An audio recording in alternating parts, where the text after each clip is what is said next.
Just as quickly as Jean-Pierre Polnareff makes his grand return, he immediately makes his grand exit. Hello, my friends, and welcome to another review of JoJo's Bizarre Adventure, Golden Wind. And this was a wacky-ass episode where Bruno has lost all sense of, well, his senses. He can barely see, he can barely hear, and the person who's going to be helping him make his way to the Colosseum is none other than Doppio Vinegar, the alter ego of the leader of Passione, Diavolo. And speaking of Diavolo, we actually get to see him for the first time in full in this episode, and he's as androgynous as JoJo characters come. But what I think I loved most about this episode is that we finally got the return of everybody's favorite Silver Chariot stand-using guy, Jean-Pierre Polnareff, my favorite character from Stardust Crusaders Returns, and he's as hardcore as ever. In fact,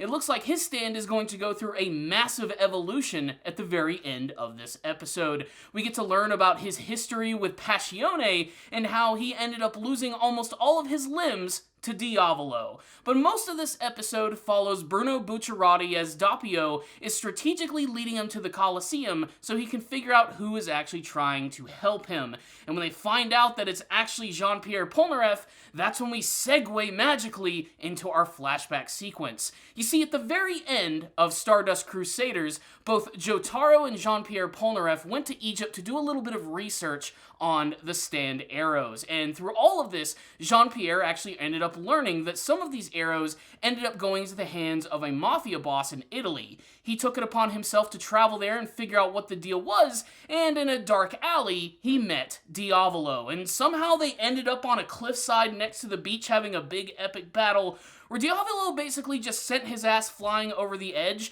cutting off his right arm and both of his legs in the process, essentially leaving him for dead. I mean, who would have thought that this guy would actually have survived not only having all of his limbs cut off, but falling over a friggin' cliff? The thing is, stand users are incredibly resilient, and Polnareff has been through the ringer a couple of times. I mean, his battle with Vanilla Ice was just one of the many things that he's actually gone through, so losing a couple limbs, no big deal. This, of course, explains why he's in a wheelchair, why he has these gnarly prosthetic legs, but that's still not actually going to stop him from using his stand. I was really excited to see the return of Silver Chariot. I always loved the simple but cool design of that stand. I love that it can still use swords, it's incredibly fast, and can actually move independently despite the fact that Polnareff is indeed in a wheelchair. But basically, this entire scene was just building up to that big moment where the leader of Passione realized, holy crap, this is that guy that I thought I killed years ago, and if he ends up divulging all of the secrets of who I am and what I'm all about, I could be screwed. So that's when Doppio immediately decides to go on the attack, and he actually sheds his identity and becomes the real boss for the first time, which basically amounts to him just taking off his shirt and his hairstyle completely changing. He also tends to get a little more buff, and this is sort of like the first time that we've seen Diavolo, and his design is crazy, to say the least. I mean, like I said, he's wearing like a weird mesh shirt, he's got weird speckles in his hair, and he comes across as significantly more intimidating than Doppio, I do have to say, especially with the whole slowly walking up the staircase to Polnareff. But Polnareff is still not going to go out like that. He's going to go down fighting at least. And like I said, I love how Polnareff actually decided to fight back against King Crimson by realizing that he has the ability to basically like sort of manipulate time in a sense. What he ends up doing is he actually ends up cutting his finger, allowing little blood droplets to fall on his leg. And whenever King Crimson gets activated, he can see that time is actually skipped forward and he can see multiple drops, letting him know when he's nearby, allowing him to attack. He even manages to slash Diavolo's arm, which was incredibly freaking awesome. But then we get what is probably the biggest twist of the entire episode. It looks like Polnareff is actually going to be killed by Diavolo, but before that actually happens, he takes the arrow and stabs it directly into the eye of Silver Chariot.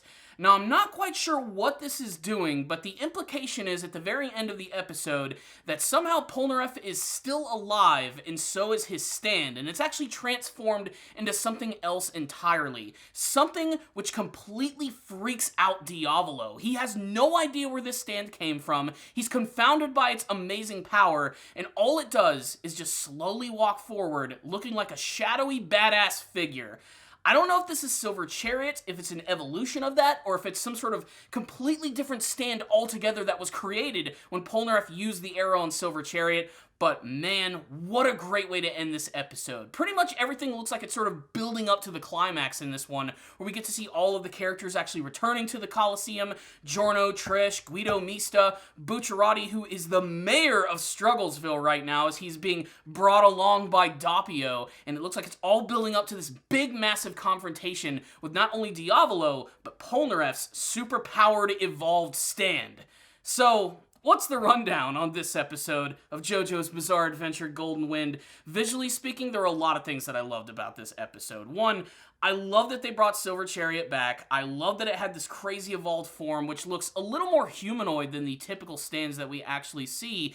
And like I said, I'm still not quite sure if that actually is Silver Chariot, or if it's like some sort of brand new stand that was manifested after the death of Polnareff, or maybe he is still potentially alive. Maybe he actually fused with his stand. Maybe that's what the arrow actually does. When you stab a stand, you become one with it in that moment. I'd really like to hope that Jean-Pierre Polnareff is still alive. It would be a shame for them to just introduce his character and then immediately just kill him off like that. To me, that would be honestly kind of disappointing. But really, the best parts of this episode are kind of like the last 10 minutes here. Most of the episode is Bruno Bucciarati, who is just struggling. He can't see or hear anything. He almost gets hit by cars multiple times. Doppio is the one who actually ends up helping him out, inadvertently, of course. When he actually sees him, he plans on killing him, but of course, Diavolo stops him at the last second. And what's interesting here is that Bruno can barely see or hear anything, but he still has the ability to sort of see, like, the inner soul of someone. Basically, like, the power of their stand.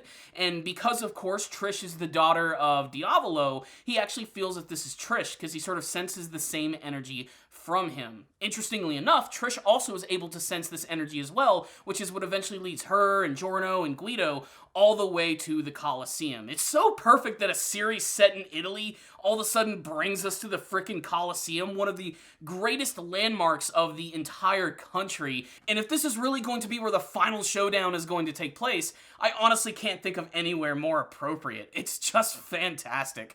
But like I said, I loved the return of frickin' Jean-Pierre Polnareff in this episode. I also have to say, there were some minor changes here, mostly from a visual aesthetic. When they actually show us the flashback of Jotaro and with Jean-Pierre Polnareff, you actually get to see that they've adopted the more modern art style of JoJo's Bizarre Adventure. They don't look like hulking football players from Gears of War anymore, which in some ways is kind of, you know, annoying, because I really loved the look of Jotaro in the original series, because it was ridiculous. The dude's a high school kid, but he looks like a freaking linebacker. Here, he's a little smaller and a little slimmer, more of how he actually appeared in Diamond is Unbreakable. But it's a minor thing, and it's overall just a nitpick on what is otherwise a great episode, which ultimately tied this into some of the major events from the previous parts of the series, in particular Stardust Crusaders, which I have to be perfectly honest with you guys, I love JoJo. Stardust Crusaders, though, is still my absolute favorite part of the entire series, so anything that's involved with that is really awesome.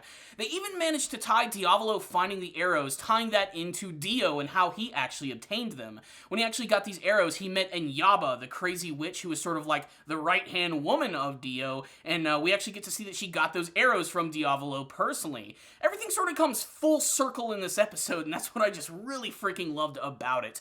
Visually speaking, again, I like the new modern look of Jean-Pierre Polnareff, despite the fact that he is in a wheelchair. I love that he uses Silver Chariot in a number of cool ways. Like, Silver Chariot actually, like, picks up his wheelchair and throws him into the air. It's ridiculous. He can actually, like, sort of move him around, but still, Silver Chariot can still move around, use his sword, and move very, very fast. It's just awesome. I really, really freaking love it. So this seems like it's sort of building up to the big finale, but it's got a great cliffhanger ending with the introduction of a new stand, which, like I said, my personal belief is that maybe Polnareff sort of fused with his stand in this moment, and maybe that's what he's going to try and introduce to the other characters, the ability to sort of like become one with your stand, to become even more powerful, or maybe this shadowy figure is something else entirely. There's a lot to take in this episode, and it was entertaining as hell. I'm giving this episode a 5 out of 5, and you guys need to check it out. But if any of you did watch the episode, tell me what you thought about it in the comment section below, and what you hope to see from the rest of JoJo's Bizarre Adventure Golden Wind. Thank you all for watching this review. Make sure to check out my channel for more reviews, article discussions, and even reaction videos. In fact, I just did another brand new video on the Generation 8 Pokemon game, Pokemon Sword and Shield. I give my thoughts about all of the brand new pocket monsters, so make sure to check out that video. There'll be a link for that one in the description box below. And if you guys have any video topics or suggestions, let me know what they are in the comments section. And aside from watching my videos, one of the best ways to support this channel, of course, is to check out my Patreon and PayPal account. You can find links for all that stuff in the description box below. But I will see you all next time, and as always, stay down there, baby.